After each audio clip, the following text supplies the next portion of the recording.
श्री गोपाळ कृष्ण भगवान की जय। लीळा नंबर 90।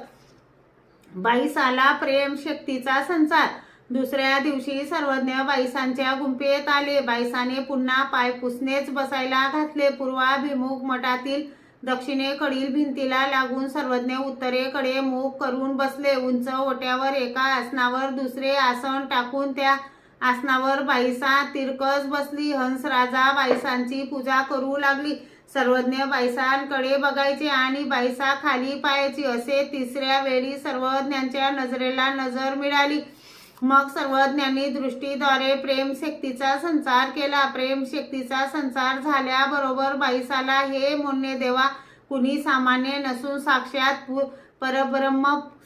परब्रह्म पूर्ण परमेश्वर अवतार आहेत याची प्रतीती आली। आणि बाईसा उंच आसनावरून गडबडत ओट्याखाली आल्या व म्हटले, हे महाराजा प्रभूवरा, मी आपणास ओळखलेच नाही। बाबा म्हणून श्रीचरणावर लोळण घेतले, कारण त्या प्रेम शक्तीमुळे परमेश्वराच्या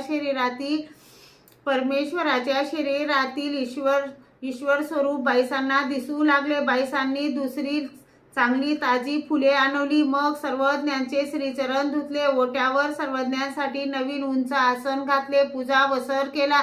स्वतः उत्तम स्वयंपाक तयार केला व सर्वज्ञांना ताटात जेवू घातले। गुन्हा करण्यासाठी पाणी दिले।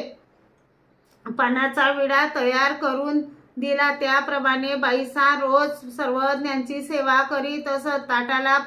ताटातला प्रसाद व चरणोदक घेत असत। प्रसंगोपात ही लीळा भक्तजनांना सांगताना सर्वज्ञ म्हणाले, बाईसाच्या ठाई त्रिदोष एक होता, तो सन्निधान देऊनी फेडीला। मग तिसरा दिसी कडिका एकी संचरली। यावर सर्वज्ञांनी बाबुडीचा दृष्टांत सांगितला।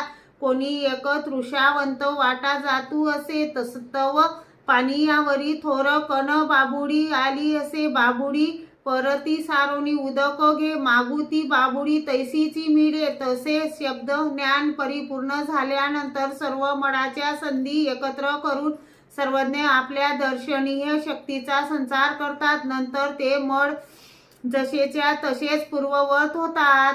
श्री गोपाळ कृष्ण भगवान की जय।